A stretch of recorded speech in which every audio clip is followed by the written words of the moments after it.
So let's get going. Tell me something good that happened this week. By the way, this is the Y4C2Ts of Keller Williams. If you've never seen this before, it's kind of like our belief system.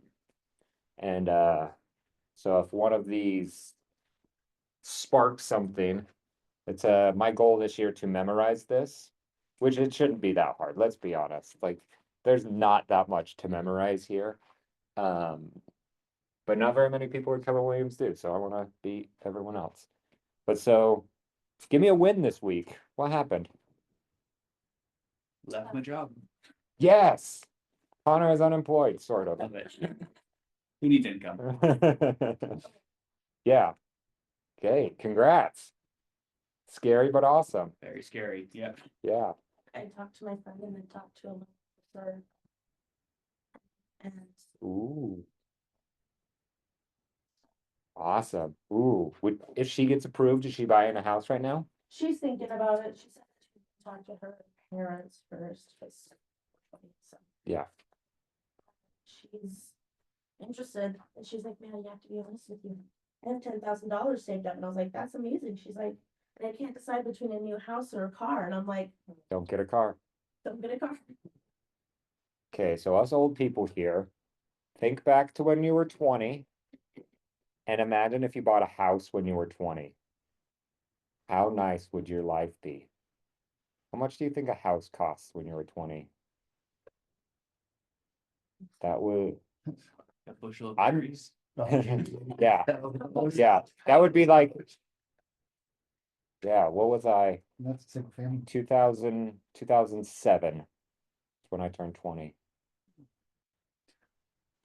So I don't know, maybe that would have been an awful time to buy a house in 2007, but today you'd be super happy if you did it, and a few years after you wouldn't be. So tell her to buy a house. She will not regret it. It's like, it's one of the biggest purchases of your life, but prices are gonna go up and to get started now. Yep. Yep. It's so good. It's the KW and then it's let KW in. Yeah. All right. Anything else good happened this week? All right, we're moving on. I want to do this one first. Kara, you get to introduce yourself to the team. You have to say your name, why you're in real estate, and I don't know, should we do something like the most embarrassing moment? No? Okay, we'll skip that one. I'm Kira Derby, and I am in real estate because it looks really fun to me, and I like people, and I like houses, and well, anyways, and interesting, something interesting. Yeah. Why I told him two Bernese Mountain Dogs and a Weimaraner, and I'm obsessed, and I want a Bernese Mountain Dog. And I grew up as a figure skater, Oh, and now I coach Mary from. oh my goodness. I've always wondered, do you have to like practice to not get dizzy spinning, or is it just like when you get going, you're fine? You're fine. Okay, It's just a blur. But if you're off and you're going across the ice, you'll be dizzy. okay, interesting. She just turned 8. She just is so stubborn that I hate to pass her off to someone else because she'll listen to someone else better. Then she'll listen to me, so it's just frustrating. Yeah, growing up, I was a lifeguard and swim instructor, and I taught literally all of the kids in my neighborhood how to swim. Because my house had a pool, and then I ended up buying my house. So I have a pool. My wife's like, "Oh, you're gonna teach our kids how to swim?" Like, no, I'm gonna pay someone else to do that because they will not listen to me. Yeah, same way. Let's see, Connor, have you introduced yourself yet? Yeah. Okay, you get to then. Yeah. My name is Connor. I'm in real estate. I just wanted a job that kind of the outcome matched somewhat of the input. Obviously, it's not 50-50, but kind of sick of the corporate side of things. Wanted to get something where I could, work hard for myself and help other people. So real estate seemed good. Interesting things. I And I've lived in every state but Hawaii, so that's been kind of cool. Traveled a lot, Oh, dang. countries. Wait, have you ever been to Hawaii? No. No. But I lived in an RV for most of my childhood, traveling around, checking out each state. And then Hawaii is the last one, but it's just expensive. I don't know, probably never will go. You should. It's the best. Okay, smart. It's a little cheaper and then the whales are migrating. So yeah, I'll be down. Yeah. You can still. I like it more that way. This is in February. That's when they're the most expensive. Okay. Fly February. Yeah. Okay, well, welcome, guys. We got some awesome trainings coming up. So tomorrow we have Hunter teaching Deliver Your Value. So for sure come to that, because the biggest change in real estate is you have to have someone commit to their commission they're going to pay you up front. So it's like, how do you show your value so that they're willing to pay you what could be crazy amounts of money? If you get $1 million listing, that's $30,000 someone pays you at closing. So deliver your value, huge one. We're doing some swapping around the next week. We have maybe, I think Heather's gonna be actually on maybe Wednesday the following week. I don't know. But Heather Groom is coming up.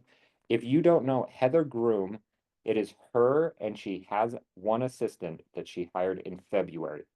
Actually, her assistant actually got married and got like sick and had a surgery all in the year. But Heather closed $1 million worth of real estate, like 1 million GCI in 1 year. Like that went $1 million to her pocket. She had obviously expenses and things, but I think that is maybe the biggest solo agent in our brokerage history. They closed $1 million. Yes. The commission they take home, or are they talking about how much? That is? Usually it's how much the houses cost, but hers was commission. Okay. Yeah. So, yeah, a few years ago we celebrated selling $1 billion of real estate. Well, that wasn't commission. It was home prices. So, oh yeah, GCI, gross commission income. Thanks. So many acronyms and I'm just used to it. So I think she'll actually swap with Courtney. So I think Monday's gonna be social media. So if that is gonna be part of what you do. I actually had a dream last night that I started to do social media, but I didn't ever do it. I had like a AI robot that did the social media for me. And I woke up and I thought, could this be real? Like, could I just like say, hey, AI, look at my pictures and come up with an interesting post 3 times a week? Then I would do social media. Yeah. Yeah. Cause I look at my pictures, that's what I need. Social media. Oh, I need, Like you can sit down on the first day of the month and schedule everything. And I can help you prompts and video. I mean, the half of YouTube right now is literally AI generated. yeah. My sister does it and I already. It's just. I want it to be like about me and things that people would care about, but I also don't think people care about me and things in my life. Yeah. Redo it and you'll think, I'm so confident. And then you'll say so much stuff and you'll. Okay, we got some awesome team meetings coming up and trainings. So let's see. The 14th, is that Tuesday? Yep. This is team meeting. The KW Advantage. So I don't know exactly what Shoney's talking about, but he always makes it great. So plan on that. Wednesday next week, we are not doing Ignite because we have Win the Buyer with Becca Summers. She is one of our top agents here, and she is very systematic. She actually closes a bunch of deals from social media. She's real bad at calling her clients. I shouldn't tell you this. Call your people. She has figured out a way to not make phone calls and still have closings. So I don't know how she does it, but it's a lot of communication, just not by phone calls. So she's like the one anomaly of the world. Every other top agent, like Heather Groom, who sold $1 million worth of real estate or GCI, she is on the phone constantly. That's like all she does. Becca Summers, I think she made like 400 grand and she doesn't like to talk on the phone. So I don't know, come see what she does. But she'll talk about the whole life cycle of a buyer. So this is designed not for new agents, but it will be very helpful if you're new. It might, some of the things you might hear and you might be like, oh, I'm so overwhelmed. Then a week after this, we're gonna have classes from our top agents in Ignite talking about win the buyers, but like on a basic level in 2 hours. So this will be good to get a great framework and then we'll pare it down a little bit in Ignite. So definitely come to that. What? These aren't on the schedule. Oh, they're not? I wonder. That's gonna be an all-day one with Becca, so it's 9:30. 9:30, it's gonna be in the large training room. I bet we have someone that will bring lunch, let's be honest. Is that bad? Oh, okay, good. I was about to call Ritz out because he's the one that does all the calendars. And it's not like him to not have anything, so. I was like, there's nothing on the calendar. Yeah, that, if you were gonna do anything next week, that's the class to go to. But come to all of them, because we have awesome things. So today we're done to talk about taxes in a minute. Today, at 1 o'clock, we are gonna talk about CMAs and pricing a home. So we will meet in this room at 1 o'clock and we will do a CMA together. So if you want to practice pricing a home, come here, we'll do it all together, probably on whoever shows up house. We'll do it, or you can do it on your house and we'll do it on someone else's. I'm fine with that, but we'll practice that. The next week, we have our investment seminar. So this is 5:30 to 6:30 in the basement for your friends, families, clients. So if you have not been inviting people, go crazy, start inviting people. So during this 9:30 to 10:30-ish hour, we are gonna be sending out a bunch of last minute texts and emails, and then we can talk anything investments, so you guys feel a little more confident. I'm not gonna have slides and all of the things like I normally do. It will kind of just be loosey-goosey. We'll nerd out on some investments and then have you feel a little more prepared as some of your clients show up for this. So if you haven't invited anyone or don't know what I'm talking about, come find me. I'll send you an email with all of the details. If they register, we're gonna get food for them. We have it sponsored by a lender, so it's just a great reason to reach out to everyone. So I would use this as an excuse to call everyone. If they don't own a house, that's fine. They might know of an investor friend. If they own a bunch of investments, this might not be for them, but you can be like, oh, hey, I'm helping other investors. And I know you invest, so I wanted to talk to you. What advice do you have for others? Whatever you want to do, make it real, but it's a great excuse to reach out to people. So that is going to be Thursday, the 16th at 5:30. And so at 9:30, we'll just kind of do some recap and calls and things like that. And then we will talk about sending and showing houses for our foundations at 1. So come to that. The 23rd, we're gonna go over AI. I am trying to get someone who is the nerdiest AI person that I know. Who whenever I'm like, how could I go crazier with AI? I talk to him. Like this dream of AI doing all of my social media, like automatically. I think he knows how to do that with AI. And so I want to talk to him the day, make my dream a reality. Maybe I'll do social media then. And then we'll have Brittany go over writing offers. So we'll practice writing offers on the 23rd. So plan that out. So for sure be there all the times. We're going to have some awesome trainings coming up. Okay, I have a script challenge for you. We've done something similar to this in the past, but this is a great one, especially at the beginning of the year. Let's imagine you're talking to a friend who does not own a home. Okay. And they say, I would love to buy, but I'm waiting for rates to come down. So partner up and take turns. What would you say to that friend? Carlos, you have to be Bill's friend because then it matches up good. You gotta say you have to be Bill's friend. How about- I'm trying to help you. I'm trying to help you, Bill. Get some. Okay, Okay. yeah, okay, go ahead. Oh,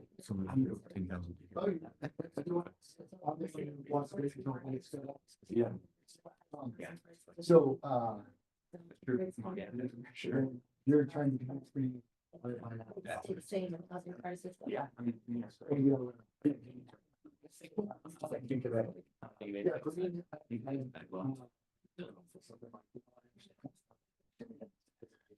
I mean, I would try. Try to get this all over. It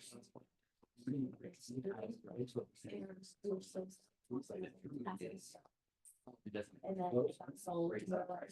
That's the reason why You're still. we went to buy in some years, so all those- You're always in. You're- Well, that's all.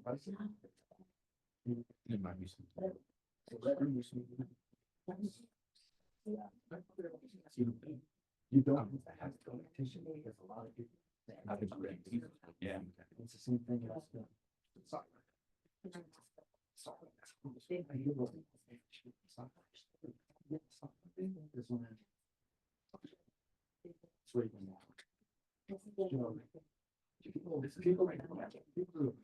You, when you.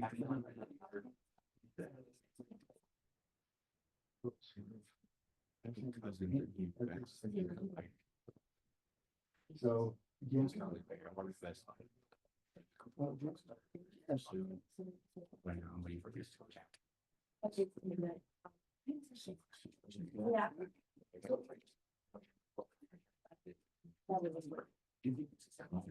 Yeah.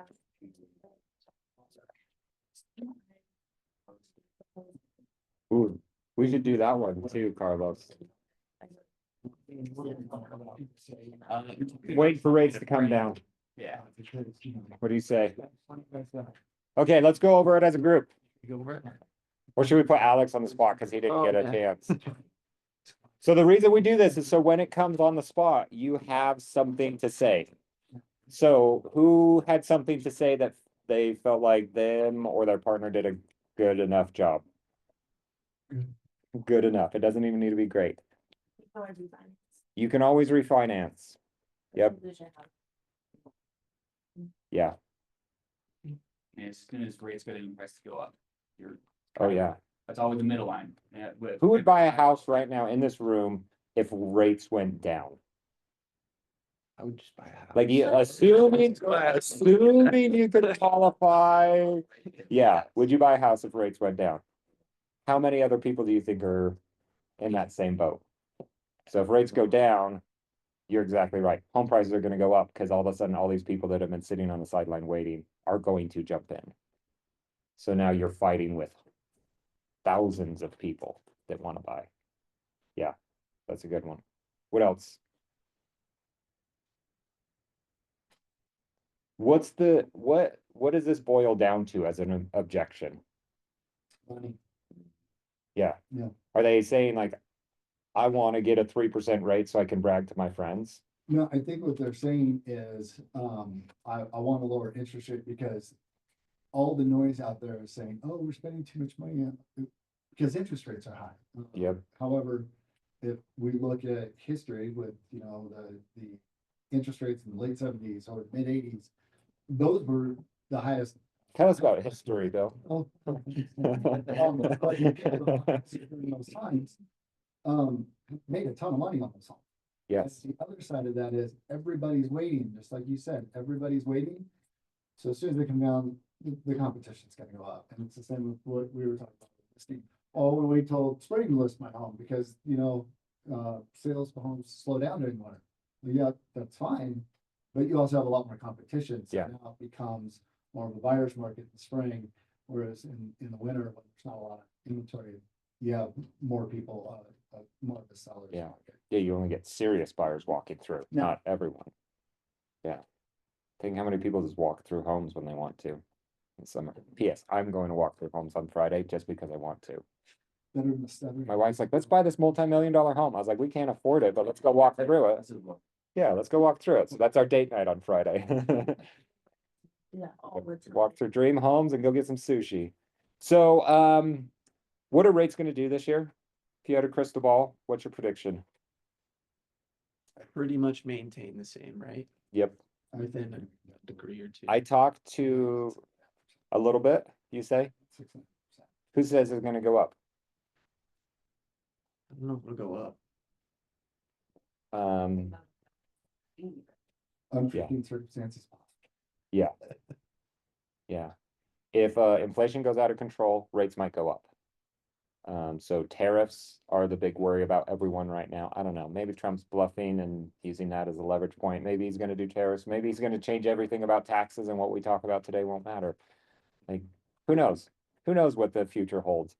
But projections are saying that we are gonna stay probably about the same to what we are right now. Like, they think we're gonna end the year at like 6.5 or close to 7 right now. Cause things got a little bit worse. I don't know why they got worse. Sometimes I don't understand how things, like, I read things, I'm like, markets should get better, and then they don't. So this is to say, nobody knows. So like you guys were saying, if you get into your house and rates go worse, what, you have a better rate than most people. If rates get better, you refinance, you gotta skip a whole payment, and you're better off because you have the house.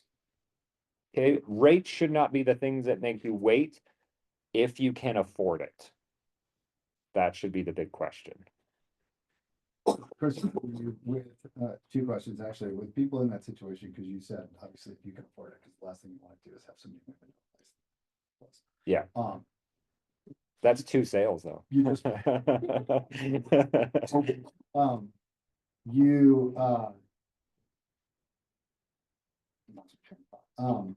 the other one is, when you refinance, what is your recommendation? I've heard 2 points refinance, anything less than 2 points really doesn't pan out for the cost to refinance over time. I don't have an exact ratio, but if it drops in such a way that your payment becomes cheaper, or you can refinance to save your money somehow. For example, if you get an FHA loan and then you refinance to like a conventional type loan, so you don't have mortgage insurance, that could be a big deal. Or something like that. So there's a few times where you might want to just refinance because it would just make sense. And there might be some times where your home price went way up and you refinance and pull out money, even though you have more of a payment, like maybe you pay off your car. So now your $500 car payment is paid by your house payment that went up $40 or something like that. So But- that might make sense too. That's a HELOC though, right? Or is that- No, you is can that- do a cash out refi. Okay. Yeah. Yeah. Which is interesting. I tried to do this HELOC. This was like 2020, 2021 or something. I was like, hey, I'm gonna do some fixes on my house. Let's get a HELOC just to have it. And my credit union's like, oh no, you don't qualify. I'm like, why? Like, you have rental properties. And I was like, yeah, but I have rental income from those rental properties. They offset. It's like, that's not how we look at it. I'm like, well, that's dumb. So then I went and did a cash out refi. I took out 4 times as much money as my HELOC was gonna be, and my payment went down. I'm like, you gave me $130,000 and I was able to refi, like, but you wouldn't give me $50,000 of credit? Like, you don't make sense. That's a good bit. Yeah. Paid off my solar panels, Okay. and then the price of everything went up, and instead of remodeling it, I invested it. I'm still in trouble for that one. Yeah, smart. Where's my wife from this? It's smart. It's a good investment. They never like the good ideas. No, No. no. No, they won't. Well, it's because she looks at her kitchen every day. She doesn't drive down to the land in Salem that we own. Okay, let's talk about taxes and wealth building. I added that wealth building piece in because I think they go hand in hand. We worry about taxes, but if you had a bunch of money, taxes are easy. Especially because you pay someone to worry about them for you. So I wanted to talk a little bit about both of them. Scott Galloway, if you don't know him, he is one of my favorite people to listen to. He's like one of 2 podcasts that I will regularly listen to. He has this book called The Algebra of Wealth. He also has one about happiness, so very interesting. He's an NYU professor, but I was listening to something that he was saying the other day, and he said the equation of wealth starts with focus. So what he is talking about here is, like, imagine if you had a job, and then you also had a side hustle. And you put all of this time, energy, and effort into the side hustle. If you put that time, energy, and effort into your main hustle, would you make more money? The answer is usually yes. And real estate agents, we get caught up in this the very most because average commission right now is $12,000.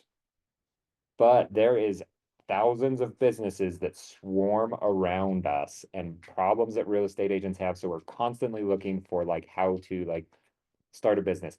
If you focus and sell real estate, you will make more money. There's people that want to own brokerages. This brokerage's goal is to make $250,000 next year. Like, we had an agent that made 4 times that last year. So our best case scenario is the brokerage makes $250,000 that pays out to the owners. So like the focus of like, I'm gonna go recruit and build this brokerage and stuff like that, that some of these agents get, I'm like, no, just go sell real estate. Like, what is that, like What is it? 20 houses? It is. I probably could be wrong, but that's passive, right? It's pretty passive. Yeah. Yeah, So you can have it still make 250,000, and still go out and make that. yeah. But it wasn't passive for 8 years.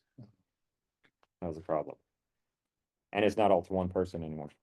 So, Um, so if you want to get outsized wealth, you need more focus. This is the hardest thing that I have to tell myself, which is why I wanted this slide, because I tend to have more ideas than time, and I like to say yes to things. So my goal is always to say no to more things and focus deeper. If you missed Johnny's wealth building that we did, when was that? Like 2 months ago? I can't remember when it was. He came in, talked about wealth building. He talks about this whole idea, and this kind of helps you with your setup with things. So your earned income, the money that you do work for, is over on your left side. And ideally, you're going to set a structure up as an S corp. This is an LLC with an S election, which means small. So this is what you should do when you're probably making like $30,000 to $40,000. It starts to make sense. Before that, it doesn't make sense. There's some people that are like, yeah, I'm doing this, who cares? Because if you make $0 and set this up, you're probably out like $200 total. So it's not like bad if you set it up before, it's just not going to save you money before that. I like it because it separates my personal life and my business life and things like that. Then on the right side of this wall is an LLC. This is where you should do your investments. This is like ownership of properties.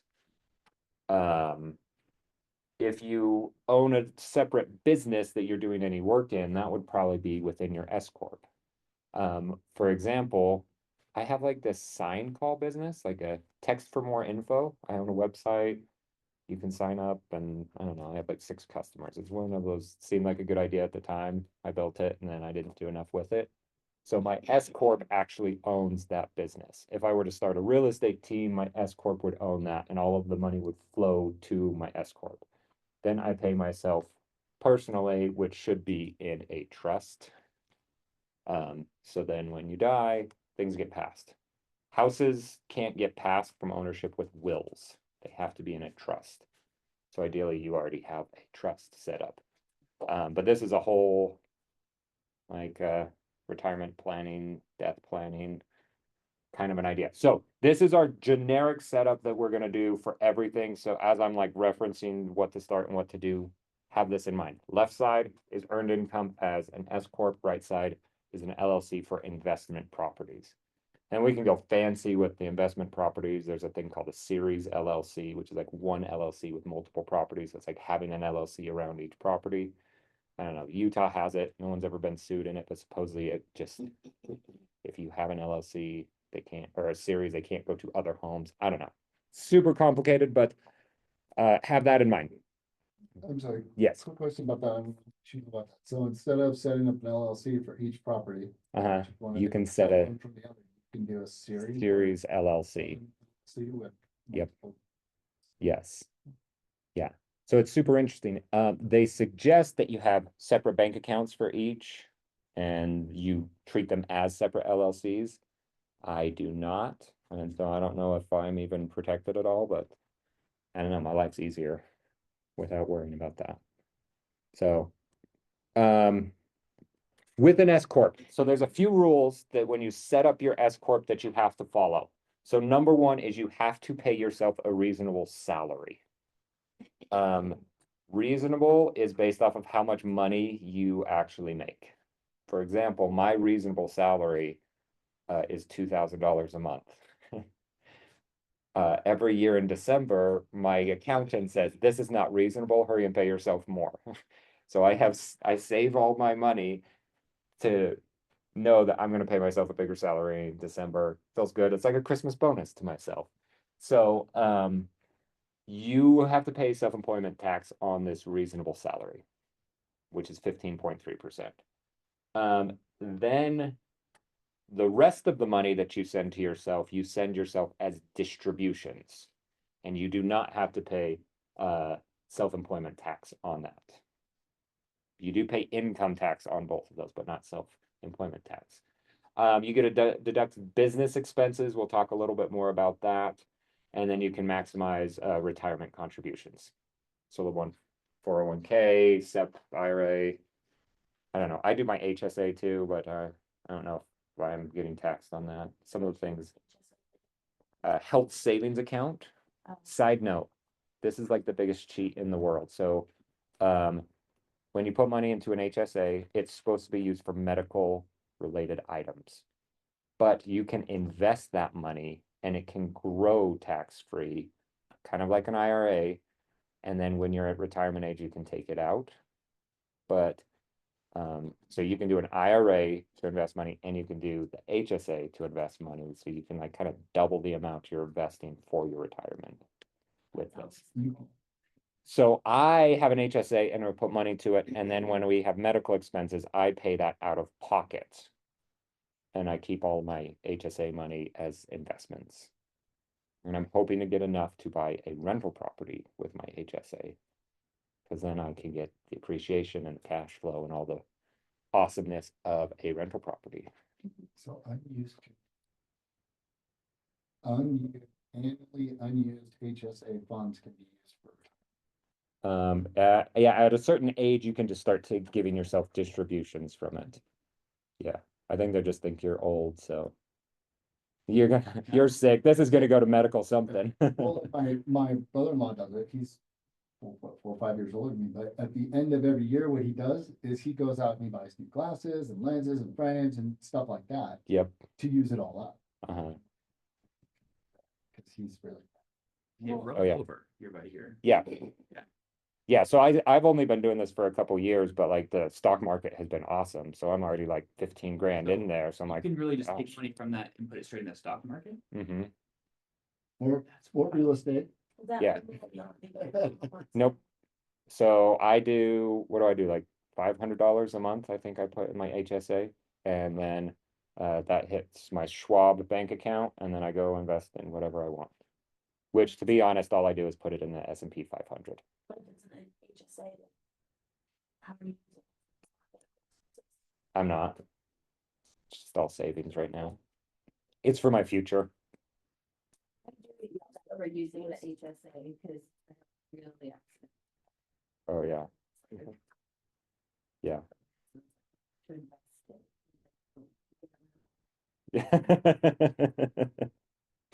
Yeah.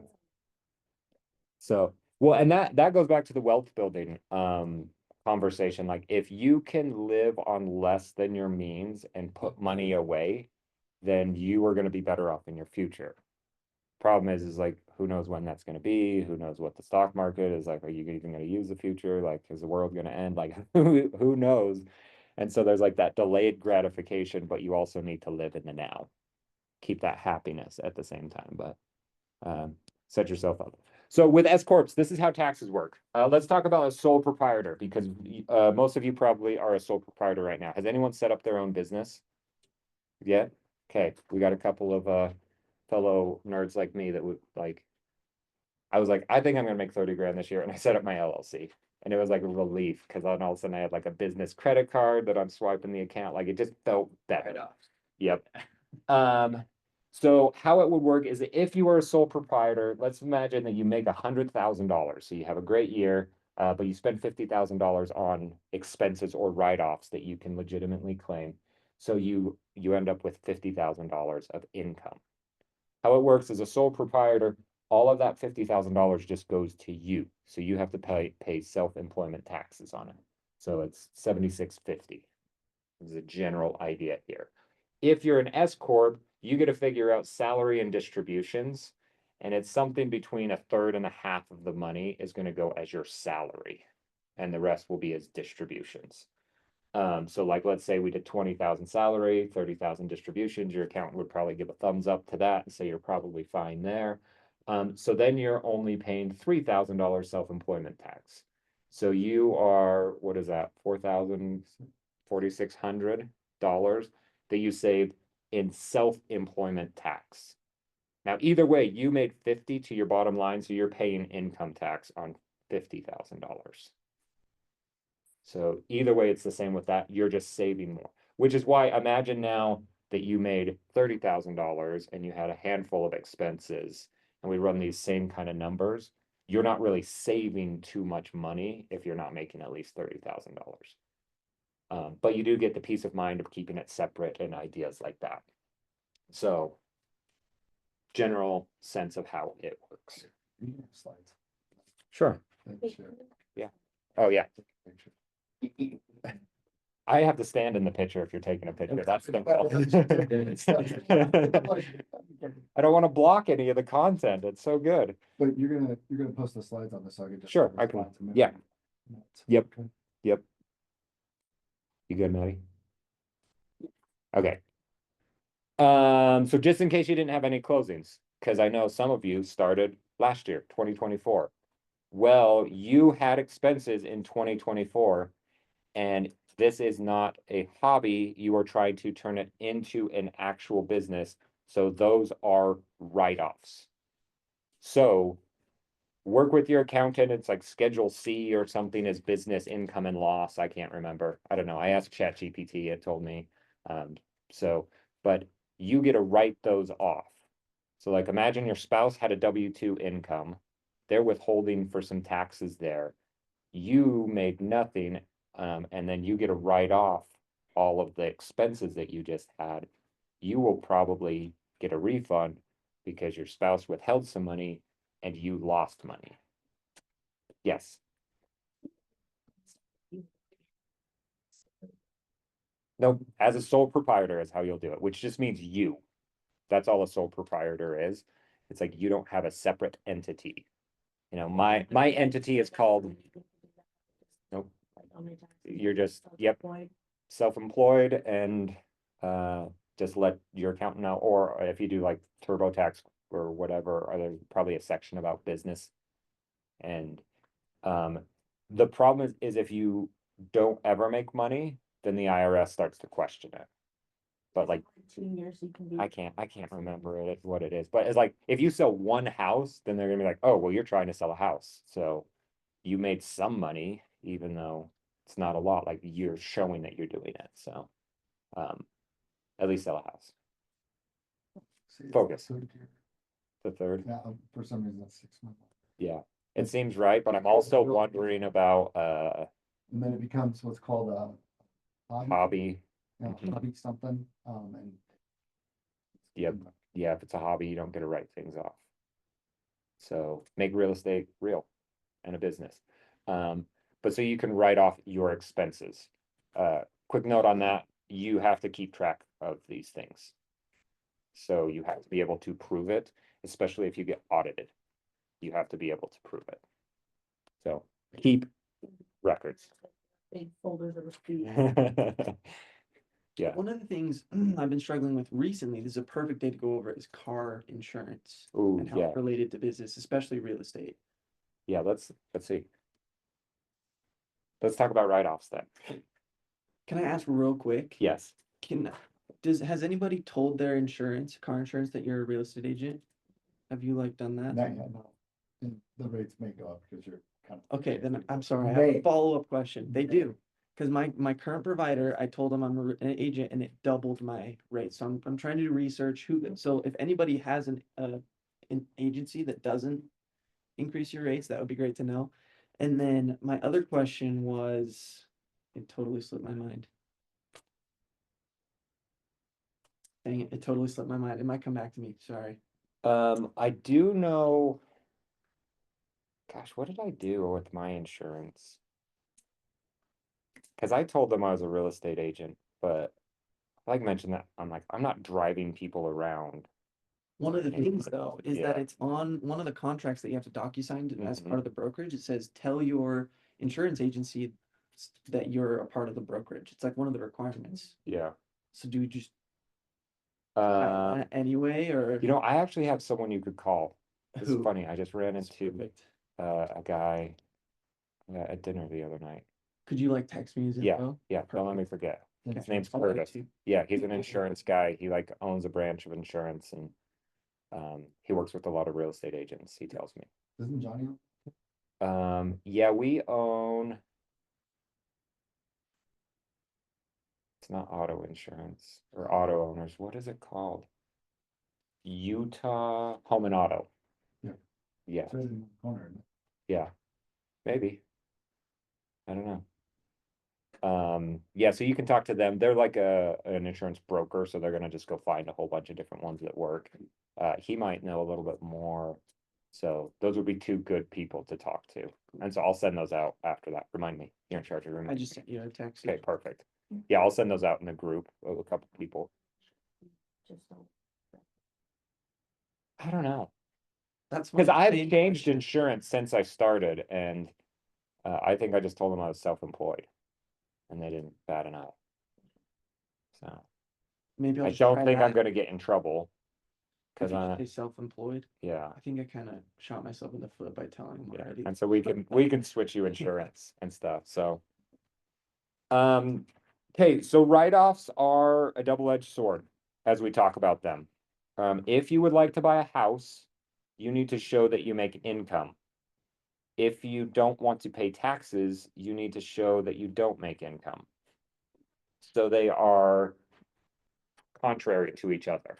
So sometimes there's this game, and when you are self-employed, usually lenders are going to look at your last 2 years of income to qualify you. So if you like, okay, 2025, let's make a whole bunch of money, but I'm gonna write it all off so I don't have to pay any taxes, then you might need to wait a whole nother year before you buy a house. So don't go crazy with these if you want to qualify for a loan. If you don't care about a loan, let's go crazy. Let's pay the least amount of taxes. So really what write-offs are is they are legitimate business expenses in your real estate business. There's a lot of good news about real estate though, because let's see, who do I tell you to call very most? Hunter. I was gonna say, But no, like of your clients, like who are your clients going to be? you're so good. Oh, Yep, people that you already know. So, who has gone on a double date lately with one of their friends? Gone to eat some dinner with someone, ordered a pizza when someone has come over to their house? Those can all be business expenses. Because you are trying to market to go sell houses to your friends and family. What about, I was thinking about this today, this, my kid's learn, Uh-huh. right off there, it's because she's been talking to me every single time. That one's a little bit harder just because they're like haircuts. If it's for you, it counts though, right? It's my kids and. That's where I always have questions, like, can I write off my haircut? I've heard something like Cause that. I'm if looking you're in- professional. If you're like in a customer facing role. I don't Yeah. know, Maybe I'm. Yeah, getting I too- don't think you can That's- buy clothes and write those off. I think, Well, I Why not? actually brought off clothes with one of my businesses that, oh yeah. You label it under uniforms. See, I was gonna say, if it's a uniform, you can write that off, but if it's not a uniform, or isn't directly to it, reading, I had to have clothes to walk the dogs. and Yeah. it's- Yeah. So I had. Yeah, my accountant tells me not to write off my clothes, and maybe it's how I dress. Maybe that's just what he's trying to tell me. Don't write I that. don't know. Yeah, yeah, so these are some of those questions, and so with accountants and, well, let's talk about accountants and auditors before we jump too much into some of these specific write-offs. So accountants, there are some that are more conservative and some are that are more aggressive. And you need to find how you feel. For a while, I had an accountant that told me not to write off a lot of things. And I'm like, but these I kind of use in business. For example, Disney Plus. I currently write off Disney Plus. Um, and I rationalize it in my mind a couple of different ways. If I am meeting with a buyer, I have an iPad, which was also a write-off. If they have children, I will turn on Disney Plus and throw them in the corner with Bluey. And then they're happy as can be, and I'm distracted so I can, or not distracted so I can talk to the clients, kind of an idea. So Disney Plus is a legitimate business expense to me. Now, if an auditor came and asked me how often that happens compared to how often my kids watch Disney Plus, it's almost never that I'm using it for a client, but that's why I have it. So we would kind of get in an argument. Now, auditors for the IRS are normal people, right? Like imagine someone that wants to be a CPA. They go to school, in CPA school, where you have to wear a tie and suit. I don't know. Probably that sounds right. And you would go through and graduate. And some of those kids in that class will go and be CPAs and help people with taxes. And then other people are going to go work for the IRS as auditors. So they are normal type people that you just need to talk to. It's probably a scary process to be audited, but the person that you're working with is just like a normal guy or girl. So it's like, can you convince them that everything you're doing is legitimate and do you have documentation for that? So documenting things might be hard. They say like if you go to lunch, write on the back of a receipt who it was with and save that receipt. I have never saved a receipt in my life, so I might be screwed, but who knows? So I currently, like I have a few LLCs that I'm working under. I don't have like a business, a card for each of them. It's definitely like my own personal, because it's so small. I'm just keeping track of things like on an Excel sheet of like when expenses happen, where it was, date, amount. Do you know of any other programs that make that easier, or do you just recommend getting a business card? So that would, step one, that's what I would do because it's free and it makes sense. Yeah. Start a easier. spreadsheet. What did I spend? What's the date? And then do I have any like notes that I want to add? And that is the easiest way. And then the end of the year, you can be like, accountant, this is all my business expenses very easily.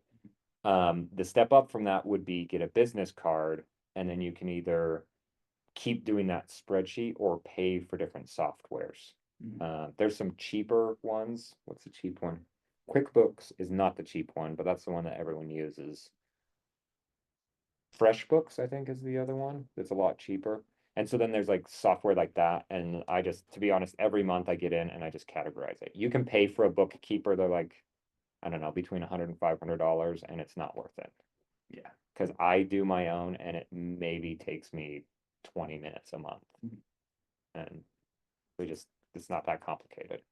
I'm like, I ate lunch, I ate lunch, I ate lunch, I ate lunch. Subscription. So that's kind of how it is. So now, legitimate business expenses. So we can do marketing, advertising, rent, leasing fees, membership dues, CE classes,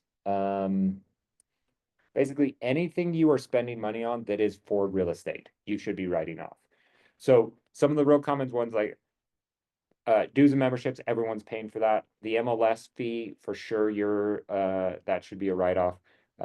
The Keller Williams fee, that should be a write-off. Gas. Let's talk about cars for a second. You have to choose how you're gonna figure out. You know what I should have said at the beginning of this? I'm not an accountant.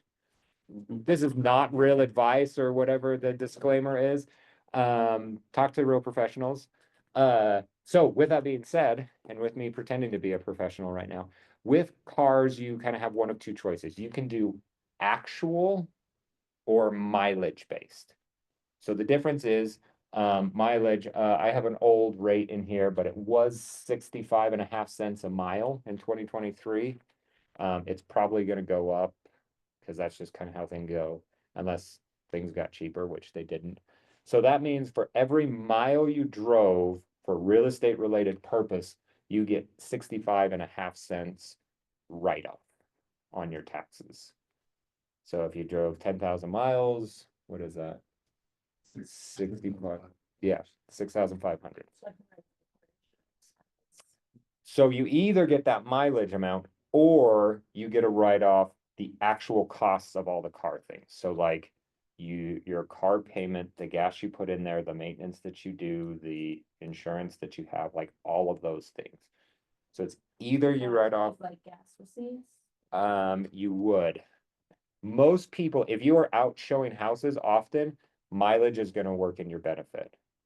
Because 10,000 miles in a year is like nothing. I think that's like what a lease would give you for a normal person driving, and we are not normal people. So usually you end up spending more money, or you would get a bigger bang for your buck with the mileage. But you kind of gonna have to think that through. Like, am I gonna drive more or spend more on my car and write it off? I do actual because it's easier for me and I feel like I don't show enough houses. Give you an example. Yeah. Yeah. So when I started my company in Chicago, I didn't really know much about how to do it. And I bought a vehicle because I needed a truck, all my tools. Did you write that off? So. Trucks have a saying So that I it's off. spoke to my accountant guy and kind of. Anyway. So he said, well, do you want to do expenses or do you want to do, have it as, equipment and depreciate it? And I said, well, what's the difference? He said, well, this year it would be like $75,000-$80,000 in depreciation, as opposed to, which just started my business, didn't drive much. So I was like, let's go with the depreciation. Well, that was great for the first 2 years. Yes. And then, Hadn't, because the depreciation goes down every year. So then that third year, I was like, I drove 17,000 miles and it was at 52 cents a mile at that point, or $1,500. And I was like, well, I want to change that. I want to go to the other, because you can't do that. So. you have to sell your truck and get a new one. That's how you change. Okay. Yeah. I had a 2015, I traded in for the 19 and took it out of the company. Yep. So, and from then on, I was getting 8 to 10,000 a year just in mileage. But I think if it's equipment, that's where you can write off tires, oil changes and maintenance on it. Right? Yep. Yeah. Yep. And so with trucks, they're weird because they're big enough, heavy enough that you get a like accelerated depreciation. So that's why like construction companies that are doing well, they always have big new nice trucks, because that exact thing, they do the depreciation and they get a write off a whole bunch for 2 years, and then the third year they hardly get to write anything off, so they go buy a new truck. And they're constantly upgrading their truck because of that. Probably not a great financial, but you always get a new truck. Well, it's really tough because your mind has to think, what am I gonna be next year? What am I gonna be the year after that? You're like, yay, great, big pot of gold now. But my plans are grow, and if you Mhm. look at your growth, obviously it'll become beneficial. Yep. And that's what. Yeah, great example. Questions on cars? That's one of the crazy ones. So travel, airfare, lodging, and meals for conferences. Every year, my company that I own decides that we'll take the board of directors on a vacation to do our annual board meeting. And so my board members are my family. So once a year, I write off a family vacation somewhere because my board members have to meet. And then I have to take notes that we had a board meeting, which is usually me just writing notes and saying random things to my wife as she's trying to wrangle the kids. Not an effective board meeting, but nonetheless, I think it manages. So you can get a little creative with that. With travel, you can go crazy on this. So you can get a per diem every day that you're traveling, right? So I forget what it is, but it's an amount you can write off just for being somewhere. You get one on the days you're traveling and one on the days that you are traveled somewhere and working. And the weekends, who knows this? I think the weekends count too, because you wouldn't be doing work on normal weekends.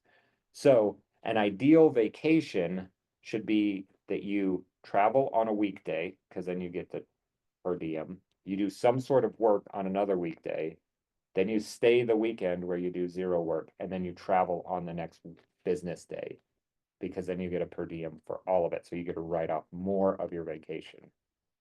But it has to be legitimate work. Like you going to see a house in St. George doesn't count unless you're like legitimately buying a house in St. George. But like I'm not looking for a house, so if I drive down there, I can't just be like vacation, write off, unless it's something business wise.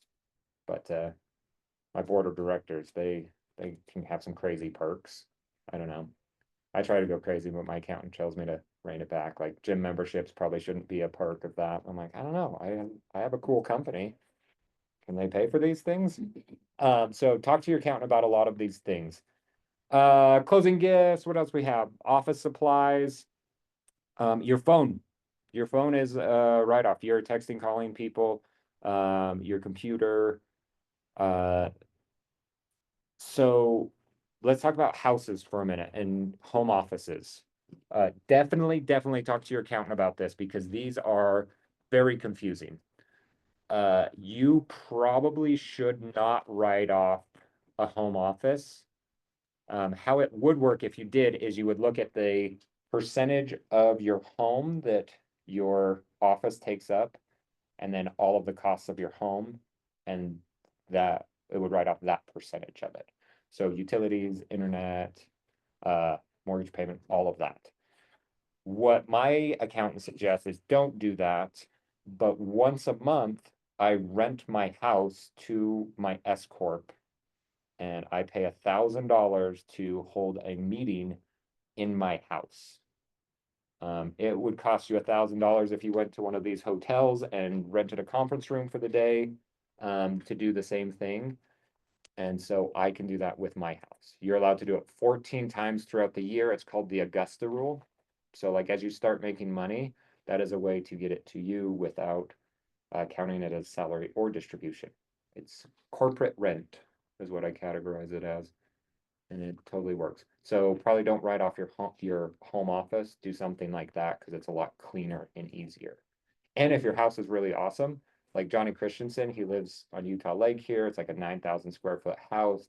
The whole basement is like, let's see, he's got a golf simulator, 4 TVs, shuffleboard, pool, like arcade games. Like it's a cool basement. So when he rents his house out, it is way more than $1,000. Because something equivalent to that would probably go for like 4 or 5. So he can pay himself more. So kind of interesting kind of concept here. Yeah, he does make a lot more. So he has a lot more that he has to write off. Subscription, if you're doing anything that you use in real estate at all, I read books for knowledge, Audible. I write off my Audible subscription because I am reading like a strategy book that is helping me in my business right now. I know you're not the guy for this exactly, but what are your thoughts? So like say like a Spotify. Yeah. You justify that as when you're with clients, like. I write off my Apple Music or my Apple One. I have like the Apple that does all of the subscriptions for my I think family. it probably. Yeah, and I write that off. Yeah. Yeah. I did not today, but usually before the meetings, I have music going. So I need to justify it.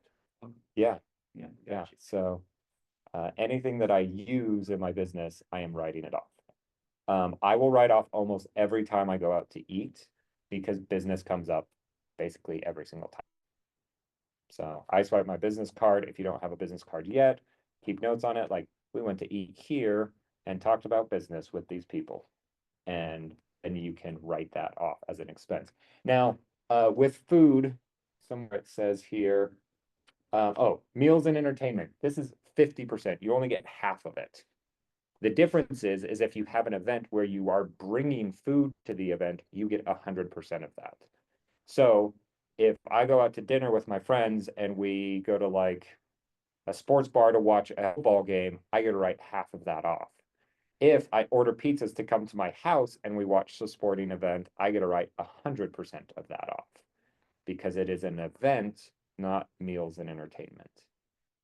So I get YouTube TV so I can watch football games, and then I invite my clients over to watch games. And then I order pizza, so it's 100% write-off. And that's how I write off my whole life. So kind of interesting there. Questions, thoughts? Yes. Do meals in office count or only? In office, I eat my food here sometimes and I write that off. Cause I'm thinking about real estate. I don't know how I would justify that to someone. But yeah, I'm working and I needed to get food. Yeah. So 50% write-off right there. I have not been audited yet. And so let's hope that never happens. I feel like they got so many other people to audit that they'd make way more That's money not than me. outrageous. Yeah, I'm not too crazy. I would suggest trying to find a good accountant that will help you with questions that you might have. And when I mean good accountant, I mean someone that matches your like level of crazy that you want to go and that helps give you advice and that you can talk to. So my accountant, every like October, November, we like sit down for a half hour, 45 minutes and figure out a game plan for what I should do for the rest of the year to help the rest of my taxes. Because if I were to ask you today, how much money are you going to make in 2025? What's your answer? $1 Who knows?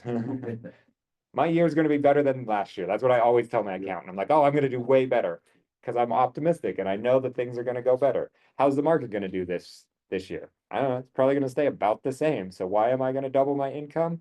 I don't know, because I'm awesome. And then when that doesn't happen and I've done too much towards taxes or anything like that, then he gets to help me fix it before the end of the year. And that's when he's always like, you didn't pay yourself enough salary. You pay yourself a real salary. Okay. Do you do quarterly payments? I don't, but I don't know why I don't. I don't, and I never did because I can make more money on that money. Yeah. If I did something with it, and then, because the fine at the end of the year was so minimal, I was like, I'm gonna make more than that if I invest this. Yeah. So I'm like, some people. Yeah. A lot of people do, I think that in their mind, they think, I'm just want them to stay on the other side. So, and they go ahead. Yeah. What do you mean quarterly? So when you have, sorry, I'll let you- No, you go. No. When you have a business and after the first year you file, they look at what you made and then your accountant will pretty much give you, can't remember what they're called. Coupons or whatever, and it says every 3 months you need to pay this amount because the government is fearful that you'll get all this income and then they'll scoot out on your taxes. It's their way of saying, we're gonna take up ton of flesh periodically throughout the year. So we make sure we get it all. And if you've overpaid, then we'll give it back to you. The problem is anybody who's investment minded will say, but if I take that money and I invest it, I'm probably gonna make more money than what, any other way. So that's how they do that. Yeah. Yeah. Yeah, I don't do that. And I was gonna ask my accountant why I don't, because I don't remember. It's been years and years since we even talked about it. But I do not. But most real estate agents do. They have a quarterly payment plan, whatever the word is, there is something, and they make their payments. Okay, wait, any more questions about taxes write-offs? I have a little activity for us. Okay. You can justify almost anything as a write-off. So you need to figure out how much money do you need to show as income so you can future qualify for things like that. If you want to buy a rental property, you should probably not go crazy on the write-offs. It's really easy to keep track of all of the write-offs and then pretend like some of them didn't happen. So if you're like writing off every single meal and all of a sudden you realize like, oh shoot, I have like $0 of income and I need to show some income. It's really easy to just be like, well, maybe half of those meals don't count anymore and rate your income up there. So I would overtrack and then you can always change later. You can amend your taxes as well. So you could be like, oh, you know what? I went back in time and I thought about all of these deductions that I filed and they weren't real. So I'm gonna raise my income. If you do that, you'll have a penalty because you didn't pay the right amount of taxes and then you'll owe late fees and things like that.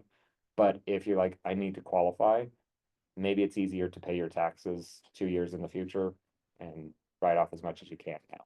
So these are conversations you should have with an accountant. Most accountants charge you for like your filing, and I don't know, mine's $500. I don't know how much anyone else pays for taxes, but every time that I file my taxes, yeah. I was gonna say, I think he's more on the more expensive end. So 300, 500-ish. Mine 1,000. Starts at 750. Yeah, yeah. So, But he does it, so he does it per business, per well, she works. for a everything, so, big company. oh, yeah. Huge accounts and stuff like that, but even, they said we don't even take on a client price. They Oh. have some that they've done for 20, 30 years, they're kind of grandfathered in, but they're bumping. Yeah. Well, I wanted to ask you real quick, do you Yeah. know, so let's say I'm not gonna do, because I plan on buying a new house in 2026, so I don't give any write-offs for 24, 25. I get into 26, I buy the house, I get approved for it, and then I backdate some of my write-offs from 25. You can do that, right? I think so. I think you can, so you can still hold on to all that information. Yeah, and just be like, Bought oh, my house. I forgot, and then, yeah, because then you have the loan, like, they're not gonna. In my pocket. Yeah. I took out my coat, craziest thing, whole file folder of things. Better than finding $20 in your pocket. Okay, So you said earlier, so if you have rental property, the doesn't count towards, it does. So as you go qualify for a loan, they'll look at, okay, because they pull your tax or your credit, and your credit has all of your debt payments on it. And so like as they pull my credit, they see that I have 3 loans in my name. And so then I have to go to my rental company and say, can you show that you're receiving rent to offset these payments? And then it is even more than my payments are, because the loans are for $100,000 and they're 3%. So it's really easy to get rent that more than covers that. So then they look at it and they're like, oh, you actually have income from your rentals. So not only do I wipe out what the mortgage is, but I get income as well. So buy real estate, because one day you'll laugh that you have $100,000 loan, Hmm. but it will be like a $500,000 loan. People are like, what? You have a $500,000 loan on that? Like, yep, because everything will be like $2 million. It's coming. Just wait for it. So I wanted to do an activity as we're talking about money. So I call this the flow of money. So, how do I hide this?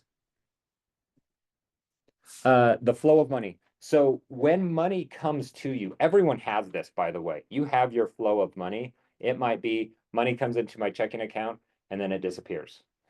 That's most people's flow of money. As you get into the business world, you're going to have to be a little more defined with things, because like W-2 incomes, they save taxes for you. That's why in April you end up getting a refund, is because you overpaid the government and they're just paying you back. 1099, you don't pay any money unless you're doing quarterly payments, and so you don't overpay the government, so you owe them come April 15th. If you do quarterly payments and you overpay them, then they would pay you money back at that point. Yes. so it's just good to set aside income tax and the percentages. Yep. Just like manually do the math and set it aside. Yep. So I literally, my world looks very similar to this. Now I've stole this from a couple of people. It's a combination of KW Wealth. They have this guy, Brett Tanner, and this is like half of what he's doing. The other half is from Profit First by Mike Michalowicz, I think is, that was jokes. Mike Motorbike, I think is his Twitter handle or something, because no one can spell Michalowicz. So the book Profit First. So it's like I'm meshing these two together. I've gone through a bunch of iterations and it got too complicated, and this is my simplified version for it. So this is how I think everyone should run their finances when they have a business. So the top line should be for each business that you are running. So for example, I think the brokerage should have this same thing. For a while, I owned a property management company and it ran this way. My S Corp that I own runs this way, 3 accounts. Profit First says you should have 4. I feel like 1's overkill. So how it works is money comes into your business account. This is a checking account. From here, you take it and you put money into the profit account and your taxes. The taxes should be a percentage, and you can work with your accountant on how much you think you should save for every closing. That might be 10%, it might be 30%. Every time that I ask the internet what I should save, it says 30%. Every time I pay my taxes, I'm like, I wish I would have saved less than that, because then I would have felt richer. Maybe it's a good idea that I save more. So right as money comes in, I like to do this. Profit First says to do it once a month or twice a month, like the 1st and 15th, kind of an idea. So you move money from your business account to your tax account on whatever you would need for your taxes. It sits there out of the way. The more you can hide it, the better. If you can automate this, awesome. Your profit account, this is like your slush fund, you know? Real estate is irregular. Like Clay Winder, you guys want to hear something crazy? He sold and made $200,000 of GCI in December. $200,000. Now he's on a team, so there's a split and he has assistants and he didn't make $200,000, but that's how much GCI he brought in. So, he might not have a single closing in January, but he made a whole bunch in December. So the profit account is your slush account. Is if you didn't make any money, you get a pull from this over to your business account to keep all the wheels running. That's the same idea of this WAR account. I don't know why it's called WAR. It's an acronym for something, and I can't remember what it is for the life of me, but I remember it's the WAR account. So this is the personal side. So your WAR account is where all of your money dumps in, and then you take from the WAR account to your family checking and your emergency savings. Your emergency savings should be a fixed number of how much money you need in emergency.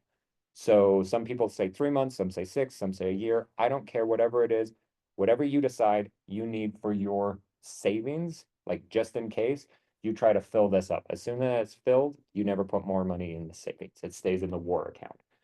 Every month, your family checking, you should distribute to yourself exactly how much money your family needs to run. So in Brett Tanner's example, he says $25,000. If that's your monthly, how much you're spending, let's talk, because I want to either be your friend or I need to help you. So let's say you're spending 10 grand. Every month you would go from your WAR account and put 10 grand there. The idea here is then whatever's left in your WAR account becomes what you can go start to invest. And so he says that he has like a number in mind that as soon as his war chest or WAR account hits that much money, he goes and buys an investment. And he doesn't do it before, he does it right then. So I thought that's an interesting way. I like to move money out of my war chest more often to investment accounts. Because if I see money, I'm like, ooh, money. Like, we're doing better than we're doing. Like, are you one of those people that you pull out your phone, you look at your bank account and you're like, things are good. I'm going to dinner tonight. We're not cooking in. Or then you look at it and you're like, ooh, nope, we're eating ramen for dinner. Like, that's how I live my life. And so I hide money from myself all over the place. So the only number I look at is this family checking and this business account. And so then I always feel poor. I always feel like I need to make money, but I have like reserves. So when I don't make money, I can do things. So we are going to do this little activity. So I have this same kind of thing. I want you to define how much you should have for each. It's either going to be a percentage or an amount.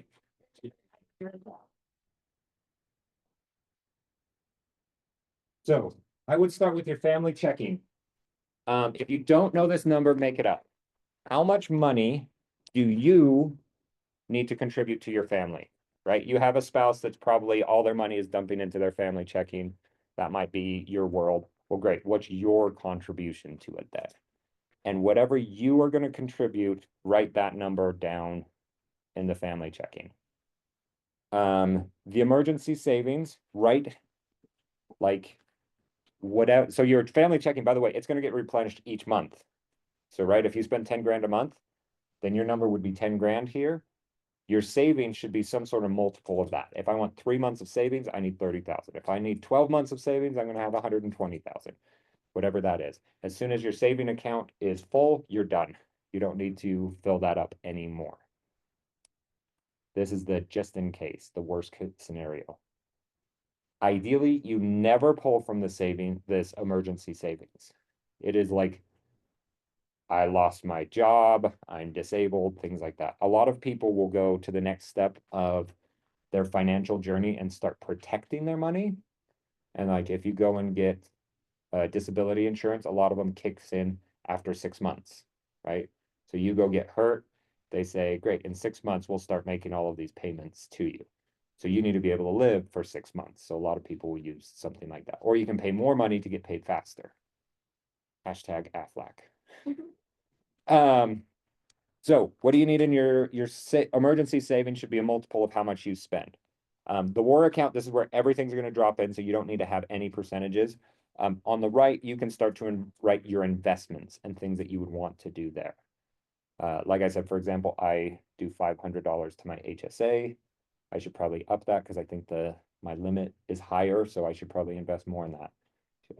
Do you have other retirement accounts like a IRA or Roth IRA that you can contribute to? And are you going to max those out? Are you doing like 529 saving plans for your kids for their education, and how much are you doing there? So then you know each month this much is going to savings or into future investment type ideas. So then when you know how much you need in your checking, you know how much you're doing to your investment, you need, oh, and I messed this up. We're going to change one thing. Your profit account is actually going to pay your war account, not your business account. So draw a little arrow over and cross the down. Right. Sorry, I forgot about this. I'm going too slow for you, Bill, sorry. So here's how Profit First says that you should work. He says your business account should have what I would call the low watermark in it. You know, like how much is the least amount of money that you need in that account at all times to make your bills? Your family checking should probably be something similar to that, but it's a little bit easier to be like, let's put all this in my checking and call it good. So like, how much are you going to spend over the month? But it's like, it's not always equal. Because like at the very first of the month, I have all my bills. I set this up years ago. All of my bills come out before the 5th. I've added a few, but they don't do that anymore. So if you were to do this, like how much money do you need in your account on the 1st to get you all the way through? And you try to have that much money and then make sure you're good on the 15th as well. So like if you get below like $1,000 might be your low mark and you're like, ooh, I need some money. That's where you would pull from your profit account. Mike Michalowicz of Profit First says, whatever is in your profit account, you take half of that and give it to your war account. He just says, send it to you personally, but so whatever's in there, half of it goes to you, is how he does it.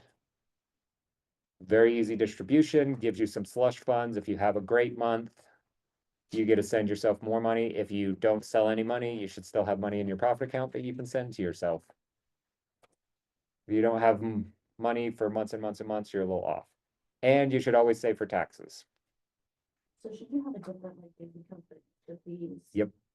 Yep, I literally have a different bank account for each of them. Yeah.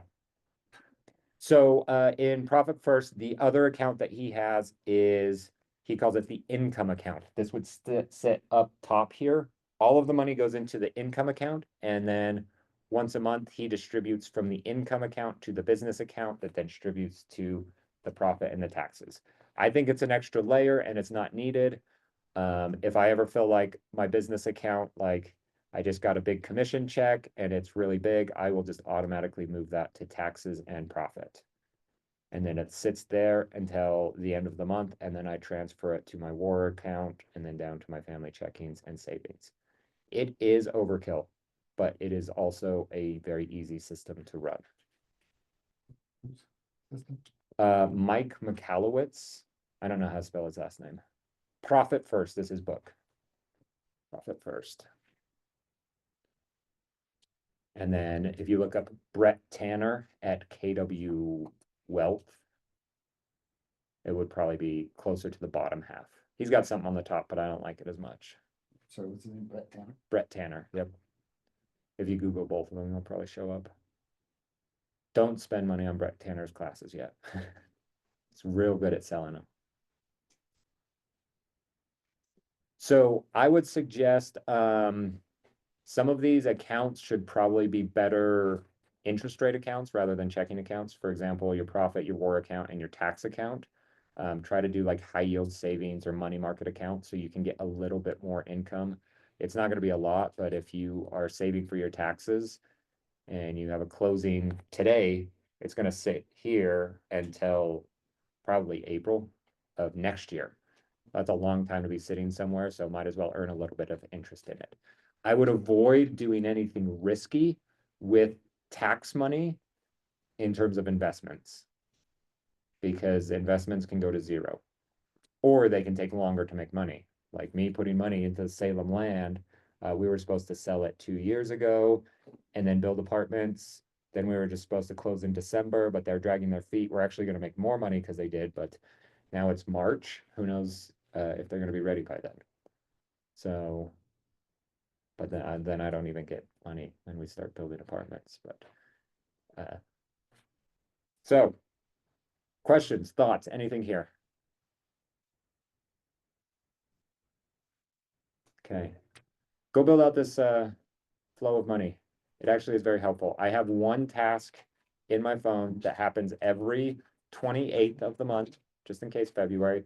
And it says transfer money or wealth money time. I can't remember what it says. Probably something stupid like that. And then I just literally have a checklist that I go through, like go to my business account and make sure it has this amount of money. And I put an exact amount. I have even named all of my business account or all of my accounts, how much money I want to have in them. So like my emergency account says $60,000, emergency savings, $60,000, because that's how much I want in it. And so I know when I hit that number, I have to stop. I don't need to do it. But then in my reminders, it's like, okay, business account should have this much money in it. Put the rest into profit and this percentage into taxes. And then make sure the taxes are on pace to get this much. And then take the profit and send it to the war, take the war and send it to family checking of this amount. And try to, and then the rest of the war goes to the emergency savings until I'm filled. And so it's just like a checklist that I follow every single month. And then I know everything has enough money. Now, this is the complex future one day. You might be like, well, I'm a sole proprietor right now. Well, then you might just have the bottom three that you're starting with. And then as you make more money and form your business, you'll get that top one. So you should push for some prior to export around 30. Yeah. Yeah. Go close 3 or 4 houses and then it's usually worth it. Other than that, it's more of a pain than not. Questions, thoughts? Was this helpful? Do you guys like things like this? As you can tell, I nerd out on all of this. This should So- be in like the core stuff. I've debated it. My problem is some people get in and they never do the calls. So I don't want to like add more like tasks when they're like, I've never called anyone on my in my phone before. I'm like, well, then you're probably not going to make money selling real estate. So I don't need to teach you how to use money. I need to teach you how to find a job. So, okay. Hopefully it's helpful. Today, CMAs at 1 o'clock. So come by. Oh, and then I'm sending something out. Whatever I you sent text an me. Automated message, but it was about car insurance. That guy you said. Oh, yeah. Car insurance. Thanks, Ritz.